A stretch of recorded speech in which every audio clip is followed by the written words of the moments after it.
Imagine you are sitting in your car, right? And you're completely stalled out on a set of railroad tracks. You look up and you see the headlight of an oncoming freight train. That is a terrifying scenario. It really is. Yeah. Now, even if the engineer operating that train sees you in that exact same fraction of a second and they slam on the emergency brakes with, everything they have, that train is still going to travel for another 1.5 miles before it comes to a complete stop. Yeah, 1.5 miles. By the time you lock eyes with that engineer, the physics have already decided how this ends. I mean, it is a mathematical certainty. Right. It's this brutal reality of momentum. And it really highlights just how much raw physics we casually interact with every single time we turn a key in the ignition. Exactly. And if you are a teenager gearing up for your Nebraska driver's exam, or maybe you're the veteran driver gripping the passenger door handle while helping a team prepare, we are diving deep into Section 4 of the official Nebraska driving manual today. The rules of the road. Yep, the rules of the road. And our mission for this deep dive is to kind of rip this manual apart and look at the gears turning underneath. Because, well, if you just try to blindly memorize a mountain of disconnected facts and arbitrary distances to pass a multiple choice test, you're going to freeze up. Oh, absolutely. The driver's manual really can read like a dense legal dictionary. It's overwhelming. Right. But if you decode the underlying logic of the road, the test becomes second nature. Because beneath all that legalese, driving is fundamentally a continuous exercise in sharing physical space without colliding. Once you see the mechanical reasons behind the rules, they stop being arbitrary commands. They start making sense. Right, they start looking like a blueprint for survival. So since driving is the art of sharing space, I feel like the most complex, high-stakes negotiations happen at intersections. That's where our paths actually physically cross. Yeah, intersections demand an incredible amount of unspoken communication. And the manual begins with the most rudimentary form of this, which is the uncontrolled intersection, or the four-way stop. Right. I always compare a four-way stop to a polite high-stakes dance. Everyone rolls up, you make eye contact, and there's that awkward human moment of trying to read a stranger's mind. Right, the whole "are you going, am I going" thing. Exactly. But the manual strips away the guesswork with a strict choreography. The foundational rule is just first in, first out. The first vehicle to come to a complete stop is the first one that gets to proceed. But the breakdown usually happens when two vehicles arrive and stop at the exact same fraction of a second. Yes, the dreaded tie. Right, and the manual dictates that in a tie, you yield to the driver on your right. So when in doubt, the vehicle to the right claims the right-of-way.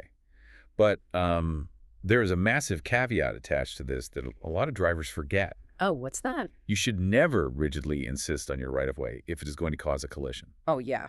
Being technically correct on paper isn't going to uncrumple your bumper. Yeah. If it's your turn to go, but you can see the other driver staring at their phone and just rolling forward, you just let them go. Let go of the ego. It's better to lose a few seconds than lose your front quarter panel. That is great advice for any new driver.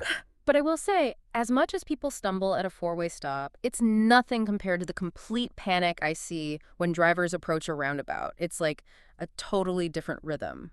It really requires a paradigm shift. I mean, a four-way stop uses stop-and-go logic, right? But a roundabout relies on continuous flow logic. So you shouldn't be stopping unless you have to. Exactly. The traffic is moving in one continuous counterclockwise loop. For the exam, the absolute most critical concept to internalize is that traffic entering the roundabout must yield to the traffic that is already inside it. Which means you are constantly scanning and yielding to your left. Right. I actually have a confession about roundabouts, specifically the dual-lane ones. I always assumed that the raised paved brick area circling the center island was just like a buffer zone. A lot of people think that. Yeah. A lot of times I'll see SUVs or regular cars clip that inner ring to kind of straighten out their path through the circle. Oh, wow. Yeah, those are called truck aprons. And using them in a passenger vehicle is a direct violation of the rules. Wait, really? Yeah, because a semi-trailer pulling 53 feet of cargo has a massive turning radius. The roundabout geometry is just too tight for their rear axles. Oh, so it's literally built for the trucks. Exactly. The truck apron is specifically engineered with a low, mountable curb to give the back tires of large commercial trucks a place to ride up, so they don't drag their trailer through the landscaping. Cars, pickups, SUVs, And certainly bicycles belong nowhere near the truck apron. Okay, that makes so much sense. Uh, But here's a roundabout scenario that genuinely confuses me. Say I'm in the circle, flowing nicely, and suddenly I hear sirens. A fire truck is coming up fast behind me. okay, high-stress situation. Right. Every instinct I have from driver's ed tells me to freeze, pull to the right, and stop. If I do that inside the roundabout, am I following the law? You are actually creating a severe hazard. Oh, wow. Yeah, think of a roundabout like a series of interlocking gears inside a watch.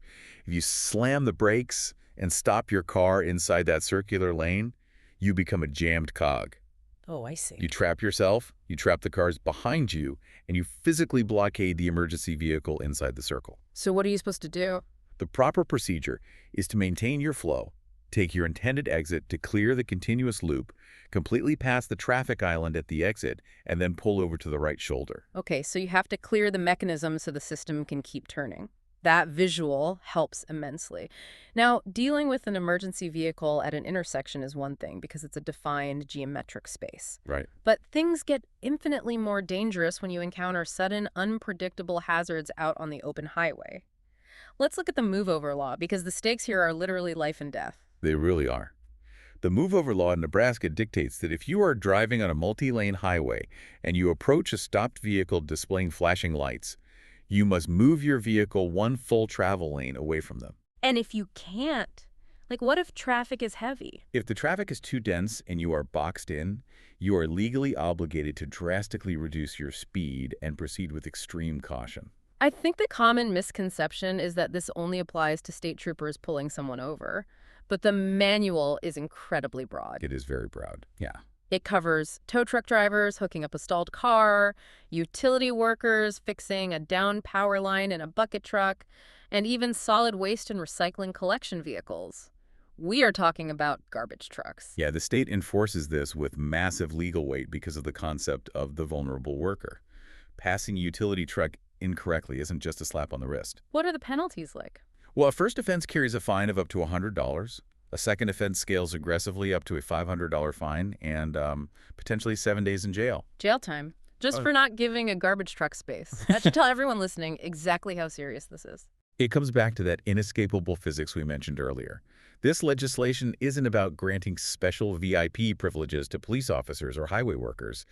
It is about the brutal realities of kinetic energy. Because they're just so exposed. Exactly. When a human body is standing on the shoulder and a 2-ton mass of steel blows past them at 70 miles per hour just 3 feet away, the air displacement alone acts like a physical wall. Wow. It can literally knock a grown adult off their feet and pull them under the tires.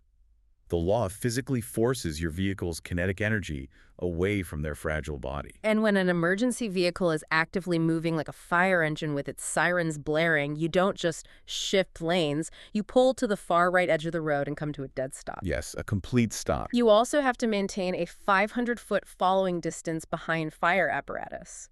Oh, and here is a detail guaranteed to show up on the driver's exam. Clear it. Funeral processions are legally classified as emergency vehicles. If they are displaying their audio or visual signals, you must yield the right of way. That's a great point. And the manual extends that concept of vulnerability to pedestrians as well. You are mandated to give a minimum of 3 feet of physical clearance when passing a pedestrian. 3 feet. Got it. Furthermore, if you encounter a visually impaired person utilizing a white cane or a guide dog, you must bring your vehicle to a complete stop and remain stopped until they have completely cleared the roadway. Not just your lane, the entire roadway. Yes, the entire roadway. You know, to protect those vulnerable workers and pedestrians, you have to be in absolute control of your vehicle's momentum. You can't obey the move-over law if your car is traveling faster than your brain can process the environment. That's very true. The foundation of Nebraska's speed regulations is fascinating to me because it's not actually a hard number. Right. The fundamental law states that your speed must simply be reasonable and safe under existing conditions. I use a weather analogy for this. A speed limit sign is just like the date on a calendar.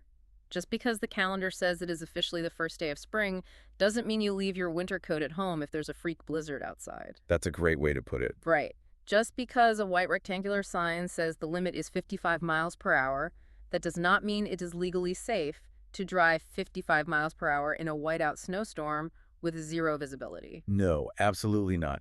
The posted limit represents the absolute maximum allowable speed under perfect, ideal conditions. Okay, but what if there are no signs? Well, the state does outline default speed limits for environments where signs might not be posted, and these are essential for the exam. Okay, hit me with them. In a business district, the default limit is 20 miles per hour.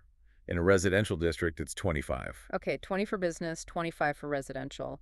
What about rural areas? For a dirt or gravel road, it's 50. A paved, non-highway road is 55. A divided or state highway is 65. And the really big roads? Expressways jump to 70, and rural interstate highways max out at 75 miles per hour. Okay, and no matter which of those roads you are on, there is a universal rule about lane discipline. If you are driving slower than the normal ambient flow of traffic, Yeah. you belong in the right lane. Always. The left lane is for passing. Right. I know people who think they are acting as like pace cars by doing the speed limit in the left lane, but the manual is clear. Impeding the flow of traffic is dangerous. It really is. It forces a chaotic chain reaction behind you, where drivers are suddenly forced to brake and execute lane changes to maneuver around your vehicle. Right, you're just creating a hazard. However, there are highly specific environments where the flow of traffic becomes secondary and you must reduce speed. Work zones and school zones. Oh, yeah. The manual takes the economics of a speeding ticket in these zones and turns it into a harsh behavioral deterrent. Yep. A standard ticket for going, say, 11 to 15 miles over the limit normally sits around $75. But if you cross into a work zone, that base fine immediately doubles to $150 plus court costs. Why the sudden, drastic financial spike? Because a work zone is a strict liability environment. The normal safety buffers of the road have basically been erased. Like the shoulders. Exactly. Lanes are artificially narrowed, the shoulder usually disappears entirely, and concrete barriers are brought in to cage the traffic. There is zero maneuvering space and absolutely no escape route. So if something goes wrong, you're trapped. Right. If traffic stops and you are carrying too much speed, you will cause a rear-end collision because the road geometry has been temporarily altered to remove your margin of error. Managing that momentum isn't just about straight-line speed either. It dictates how we overtake obstacles and eventually how we secure the vehicle. Yes, passing safely requires managing time as much as speed. The manual prescribes maintaining a minimum 3-second following distance behind the vehicle you intend to pass. 3 seconds, and where can't you pass? It is strictly forbidden to execute a pass within 100 feet of an intersection or a railroad crossing. Because you never want to be occupying the oncoming lane right at the exact spot where a hidden vehicle might be turning onto the road. Exactly. Yeah. And when you are scanning the side of the road, the manual tells you to be a bit of a detective. A detective? How so? Well, don't just stare at the bumper in front of you. Look at parked cars for subtle clues that they're about to pull out. Are there white reverse lights flicking on? Is there exhaust smoke coming from the tailpipe? Are the front wheels turned outward toward the street? You also have a responsibility to communicate your own maneuvers, right? The law requires you to activate your turn signal a minimum of 100 feet before executing a turn or a lane change. Yep, 100 feet is the rule. Once you finally reach your destination, you have to park this 2-ton machine. And I will admit, the parking rules for hills completely baffled me when I was a teen. Which way did the tires point? It's a very common struggle. I ended up inventing a mnemonic that I still use today. Huh. I picture Superman taking off. What does he do? Superman flies Youppi away? I like that. Right. So if you are parking uphill and there is a physical curb, you turn your front wheels away from the curb. Youppi and away.